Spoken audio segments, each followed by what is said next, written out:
Jake, the first time that I get to wax poetic about Explore Utah Valley, the folks over there who invited me out to Provo, I want you to be here because you had dinner at Sundance. I didn't realize this was the biggest misconception I had about Provo as someone who's been 8 times now. Mm-hmm. I didn't understand 20 minutes from BYU's campus, you can be trout fishing, fly fishing on a river. You can be at Sundance ziplining.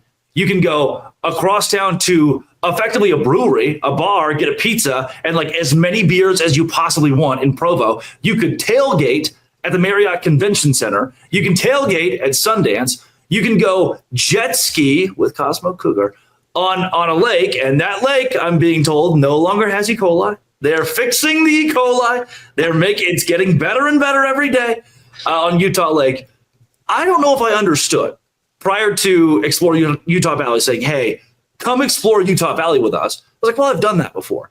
Then I come out and realize the misconceptions that other Big 12 fan bases have about Provo, about the surrounding area. Mm-hmm. Of, oh, those are those crazy, I'll use their word, the crazy Mormons. This is just all a big religious, oh, you can't have a beer, you can't have fun, you can't. It's wrong. Like the ignorance of what people believe Provo is, and certainly the Church of Jesus Christ of Latter-day Saints, which is what we call it. We don't say Mormon. It's what we call it. They have a stronghold on the university, but it's not the entire area. No. And it doesn't dictate the way that a West Virginia fan, a TCU fan, a Baylor fan, a UCF fan enjoy their experience during a BYU game day. I've seen the football games, but now what I got to see the last few days here in Provo alongside you is that most people will never understand just how much there is to do that isn't A, BYU, B, the faith that BYU stands for, or C, stuff you have to do sober. There's a whole lot in Provo that is quintessential college football, quintessential vacation that folks just never see. Drake, welcome to my hometown, man. I grew up a stone's throw away from Provo in a place called Orem, and you drove right through Orem multiple times, I think, while you've been out here.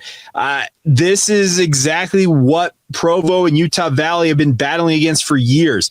I really want to give a shout out to the entirety of Explore Utah Valley, Lee Adamson and his crew, Skylar Beltran, one of the county commissioners. He's been in contact with you and I about this whole endeavor. And it's to dispel the preconceived notions that many have about BYU, about Provo, about the surrounding area.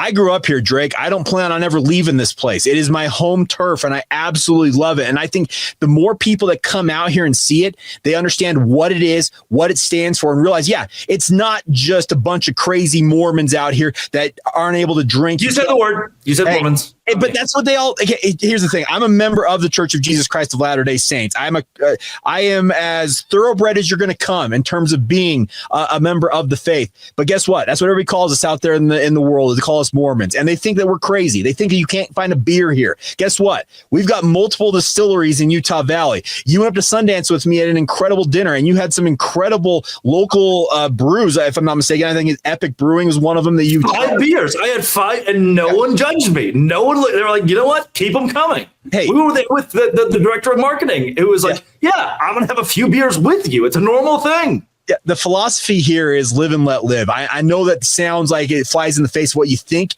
people, members of the Church of Jesus Christ, would be saying about people that are imbibing and the like. But here's the deal. This is a really, really cool place. I appreciate the fact that they've brought you out, our good friend Mountaineer Paul from Locked On West Virginia. He's coming out as well to explore. This is exactly what Explore Utah Valley has been needing to do for quite some time, and I'm appreciative that they're putting up the money to do this because it allows people like you to come out here, experience something you would have never experienced otherwise, and realize, hey, you know what? It's a pretty cool place. I want to come back and do this again. I can tell you I've talked to so many fans who have come to Provo for games over the years, and they came in with an idea of what they were going to expect, and they left with a completely different experience. It's an awesome place. The people are ultra friendly, and the best part is you can do everything you want to do, even what you might not consider is available in Utah Valley. It's all here for you. Yeah, and people will say, well, this is a sports podcast. Well, why bring religion into it? And Secret Lives of Mormon Wives, right? Yeah. Or Housewives of Salt Lake City. Right.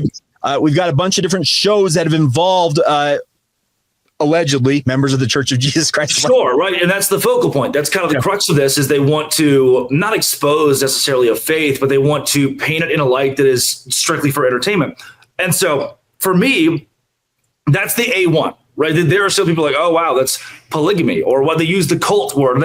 And then you show up and you go, no, this is not, no one's forcing anything upon you. Mm-hmm. It just because when you walk into a BYU game day, everyone's sober, which, by the way, is the scariest part. It's like, how is it this loud and no one's drinking?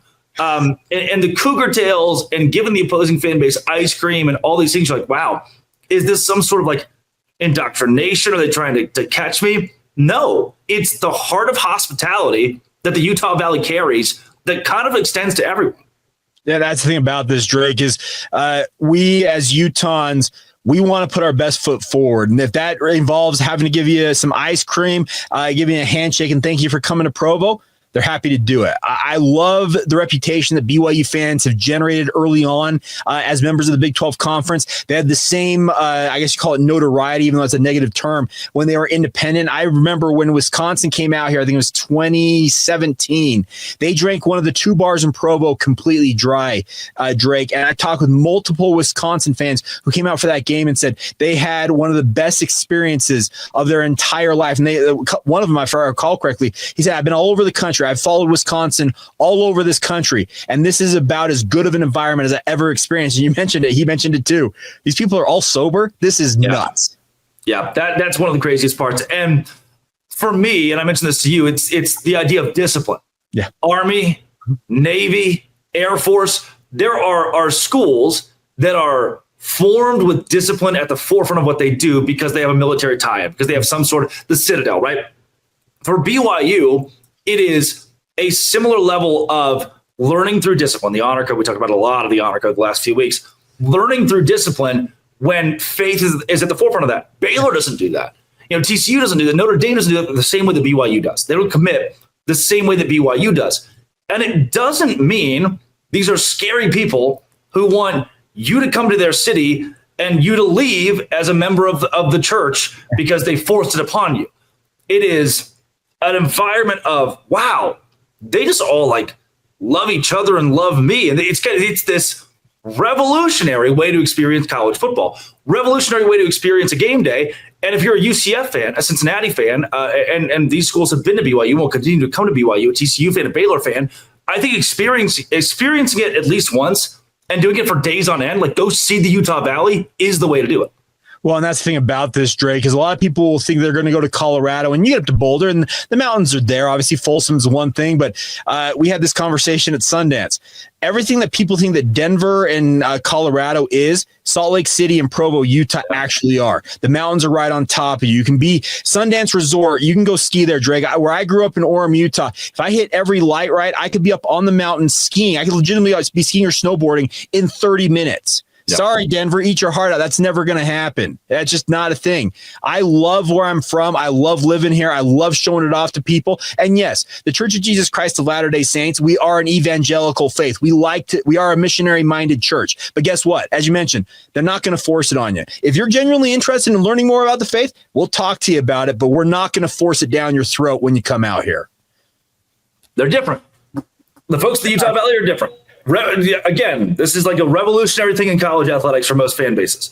They're not crazy. Well, and here's the thing about this, Drake, and I've been thinking about this. Why aren't other Big 12 communities doing this? We have half of this league, BYU included, is joined this conference within the last 3 years. There should be more of this by the local tourism boards in Tucson, in Tempe, in Salt Lake City, in Boulder, Colorado, etc. They should be bringing people to their communities, bringing content creators if they want, like what Explore Utah Valley is doing here. Show off your community so that other Big 12 fans know, hey, that's a place I'd like to go check out. I should go check it out because you need to experience it. And guess what? So long as this conference is together, you're going to be traveling these places more often than not. Yep. Next few days, I'll certainly be putting out even more content about what the trip to Provo was like in my experience. That is Jake Hatch of Locked On Cougs at Jacob C. Hatch on X. You can find us wherever you find your podcast. Mm-hmm. This has been and always will be Locked On. Thanks for making it your first listen every single day. Crossover with Cougars and Dose Grande.